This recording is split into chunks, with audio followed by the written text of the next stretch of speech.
कभी ना रुकने वाले, कभी ना थकने वाले, संघर्षों में भी प्रयत्नशील रहने वाले, हार कर भी अपनी जीत को मनवाने वाले और हार कर भी ये सोचना कि अरे अभी क्या हुआ, फिर से कोशिश करेंगे।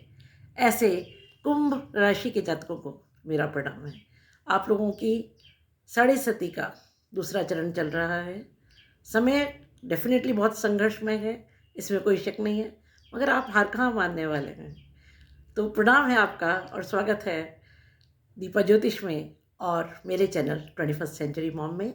आज हम बात करेंगे कि कैसा रहेगा जून का महीना कुंभ राशि के जातकों के लिए। अगर आप में से कोई दर्शक मेरे चैनल पर नए हैं तो प्लीज़ सब्सक्राइब कीजिए और बेल आइकन का बटन ज़रूर दबाइए ताकि मेरे नए नोटिफिकेशंस आपको तुरंत मिल सके। तो बात करते हैं राशियों की और ग्रहों की, कौन से घर में कौन सी राशि विराजमान है। शनि आपके प्रथम घर में विराजमान है। शश नामक पंच महापुरुष राजयोग बना रहे हैं, अपने मूल त्रिकोण राशि में हैं, महाबली हैं और 17 जून से लेकर के 4 नवंबर तक ये वक्री हो जाएंगे। दूसरे घर में मीन राशि है, कोई ग्रह नहीं है। तीसरे घर में जहाँ मेष राशि है वहाँ राहु और बृहस्पति विराजमान है। चौथे घर में 8 तारीख से लेकर के 24 तारीख तक बुधदेव विराजमान रहेंगे और 15 तारीख तक सूर्य चौथे घर में रहेंगे वृष राशि में। 15 तारीख के बाद सूर्य मिथुन राशि में 5वें घर में आ जाएंगे और 24 तारीख के बाद बुध भी 5वें घर में मिथुन राशि में आ जाएंगे। आपके छठे घर में मंगल कर्क राशि में, जहाँ वो नीच के हैं, क्योंकि मंगल यानी कि आग और कर्क यानी जल, तो नीच का होना कोई बहुत बुरी चीज़ नहीं है, सिर्फ ये है कि उनका एनर्जी लेवल मैच नहीं करता है, क्योंकि जल और अग्नि को जब साथ रखेंगे तो दोनों का ह्रास होगा, दोनों का नुकसान होगा। वहीं पर छठे घर में ही शुक्र भी विराजमान है। 7वें घर में कोई ग्रह नहीं है, 8वें घर में कोई ग्रह नहीं है, 9वें घर में केतु विराजमान है, 10वें घर में कोई ग्रह नहीं है, 11वें घर में कोई ग्रह नहीं है और 12वें घर में भी कोई ग्रह नहीं है। अब बात करते हैं दृष्टियों की। तो शनि फर्स्ट हाउस में है, तो उनकी तीसरी दृष्टि आपके तीसरे घर पर मेष राशि में जहाँ राहु और बृहस्पति विराजमान है वहाँ है। 7वीं दृष्टि 7वें घर पर है और 10वीं दृष्टि आपके कर्म स्थान पर है। बृहस्पति देव की 5वीं दृष्टि आपके 7th हाउस पर है। एक दृष्टि उनकी 9th हाउस पर है जो कि आपका आयुष है। और मंगल की दृष्टियाँ, एक दृष्टि मंगल की 12वें घर पर है और एक दृष्टि मंगल की आपके लग्न पर है। तो ये रही कुल मिलाकर के मुख्य रूप से इनकी दृष्टियाँ। अब बात करते हैं कि कैसा रहेगा आपके जीवन का हर एक अंग, आपका वैवाहिक जीवन, पारिवारिक जीवन, आपका बिजनेस, व्यवसाय, शिक्षा, विदेश यात्रा, प्रेम, शत्रुता, स्वास्थ्य, सब कुछ कैसा रहने वाला है। तो शुरू करते हैं फर्स्ट हाउस से। फर्स्ट हाउस में क्योंकि शनि विराजमान है और क्योंकि 17 जून से वक्री हो जाएंगे तो स्वास्थ्य थोड़ा सा संभालिएगा। देखिए, वक्री जब कोई ग्रह होता है तो वो ज़्यादा ताकतवर हो जाता है, लेकिन शनि वक्री जब होते हैं तो वो एक रेट्रोस्पेक्शन के लिए होते हैं कि जो कुछ आपने डिसाइड किया उस पर पुनर्विचार तो कीजिए। ये आई ओपनर होगा आपके लिए समय। आपको बहुत सारे ऐसे लोगों की पहचान कराएगा जिनको शायद आपने पहले बहुत बुरा खराब समझा होगा, वो शायद इस समय अच्छे निकलेंगे, और जिन पर आपने ज़िंदगी भर भरोसा किया होगा इस समय उनके असली चेहरे आपके सामने आएंगे। तो ये कुल मिलाकर के आपको बहुत सारे लोगों की असलियत दिखाने वाला समय है। जो दूसरा घर है आपका परिवार का घर है, उसमें मीन राशि है और उसके स्वामी तीसरे घर में बैठे हुए हैं, यानी कि जो पराक्रम का घर है। तो घर को बांधे रखने के लिए थोड़ा सा पराक्रम करना पड़ेगा, थोड़ा संघर्ष, थोड़ी मेहनत करनी पड़ेगी घर परिवार को बांधे रखने के लिए। तीसरे घर में क्योंकि राहु और बृहस्पति हैं तो चंडाल योग बना रहे हैं। ये घर आपका पराक्रम, इंटरनेट, कम्युनिकेशन, छोटे बहन भाई, नौकर चाकर, इन सब का घर है। तो यहाँ पर आपको थोड़ा सा ध्यान रखना पड़ेगा। गुरु चंडाल योग जहाँ बनता है वहाँ पर थोड़ा सा हमारी बुद्धि को भ्रमित करते हैं, तो आपको ध्यान रखना पड़ेगा। विशेष करके वाणी का या किसी के साथ कोई छल कपट करने की कोशिश ना करें। हाँ, दोनों यहाँ पर हैं तो आउट ऑफ बॉक्स थिंकिंग देंगे, अचानक कुछ काम बनेंगे, और क्योंकि जब दोनों की दृष्टि भाग्य भाव पर पड़ेगी तो वहाँ भी ज़बरदस्त उछाल आएगा। अब बात करते हैं चौथे घर की, जो कि आपकी माता का घर है, भूमि भवन वाहन का घर है। वहाँ पर बुधदेव विराजमान है, उनको बहुत अच्छा नहीं मानते हैं क्योंकि बुध जी जो हैं वो चंद्रमा जी के शत्रु हैं, शत्रु भाव रखते हैं, तो वहाँ पर बुध की परिस्थिति को बहुत अच्छा नहीं माना जाता है। अब बात ये कि क्या फ़ायदा करेंगे और क्या नुकसान करेंगे। तो ऐसा हो सकता है कि अननेसेसरली आपकी बुद्धि भ्रमित हो या आप कोई ऐसे डिसीजंस ले बैठे जो आपको नहीं लेने चाहिए। तो थोड़ा सा इस बात का ख्याल रखिएगा कि जो भी निर्णय लें वो सोच समझ के लिए, स्पेशली माता के विषय में, भूमि भवन वाहन के विषय में, सुख की वस्तुओं के विषय में, घर परिवार के विषय में जल्दबाजी में कोई निर्णय ना लें।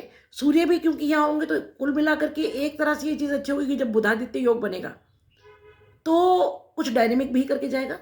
लेकिन जैसा कि मैंने कहा, जल्दबाजी में कोई निर्णय ना ले। इस समय कुछ बड़े बदलाव डेफिनेटली होंगे।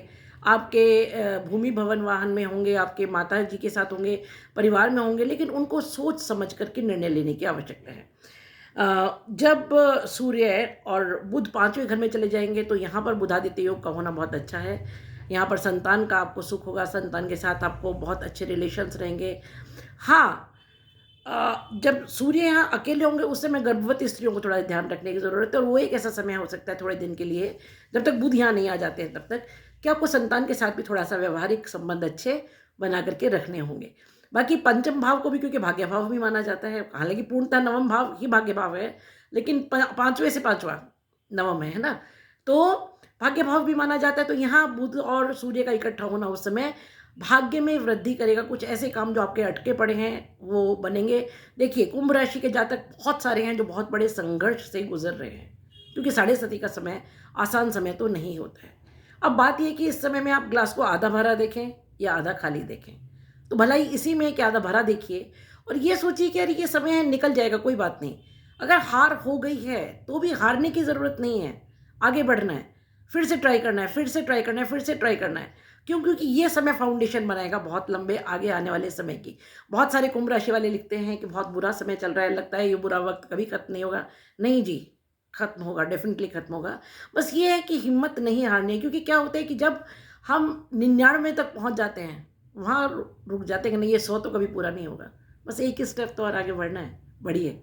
रही बात छठे घर की, तो वहाँ मंगल नीच के होकर के हैं, तो मंगल किसी भी क्रूर ग्रह का छठे और 8वें घर में होना अच्छा माना जाता है, शत्रुहंता होगा, शत्रु आपके हावी नहीं हो पाएंगे।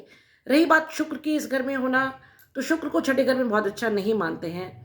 थोड़ा सा हो सकता है आपके अननेसेसरी खर्चे हो जाएं, खर्चों पर थोड़ा सा संभालिएगा। वैसे भी क्योंकि दूसरे घर का स्वामी यानी धन भाव का स्वामी क्योंकि तीसरे घर में बैठा है, तो तब भी इस बात की उम्मीद है कि खर्चा ज़्यादा होगा। हालांकि इनकम भी बहुत अच्छी होगी, क्योंकि गुरु की दृष्टि जो है वो आय भाव पर है, तो आय के सोर्सेज बढ़ेंगे, इनकम होगा, लेकिन खर्चा भी ज़्यादा होगा।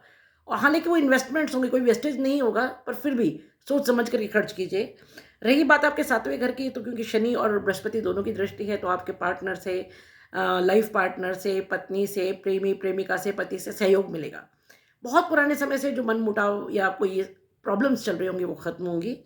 बात जब 8वें घर की, तो 8वें घर का स्वामी क्योंकि चौथे घर में बैठा हुआ है, तो रिसर्च ओरिएंटेड कुछ होगा, कुछ आप नया काम करेंगे, नया सोचेंगे, नए तरीके अपनाएंगे अपने काम को आगे बढ़ाने के लिए, तो एक तरह से ये अच्छा है।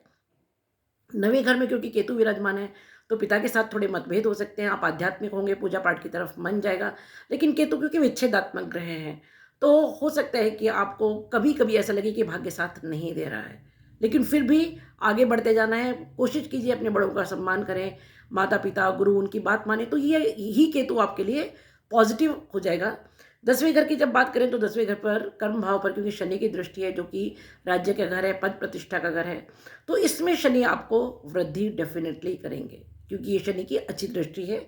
बात करते हैं 11वें घर की, आय घर की, जो कि आपका आय का स्रोत का घर है, तो यहाँ क्योंकि बृहस्पति की दृष्टि है, तो आय के स्रोत बढ़ेंगे, इनकम आएगी, लेकिन पैसा रुकने की पॉसिबिलिटी कम दिखती है। बात करें 12वें घर की, तो क्योंकि मंगल की दृष्टि यहाँ पर है 12वें घर पर, तो थोड़ा सा खर्चा आपका अननेसेसरी हो सकता है। 12वें घर पर मंगल की दृष्टि को बहुत अच्छा नहीं मानते हैं। कुल मिलाकर के बड़े बदलाव आएंगे इस समय में। आप नए प्रोजेक्ट्स पर काम अगर कर रहे हैं तो सोच समझ करके थोड़ा निर्णय लीजिए, और जब तक शनि वक्री रहते हैं 4 नवंबर तक, तब तक कोई बहुत बड़ा फेरबदल नहीं कीजिए। जिस काम में है उसी काम में रहिए।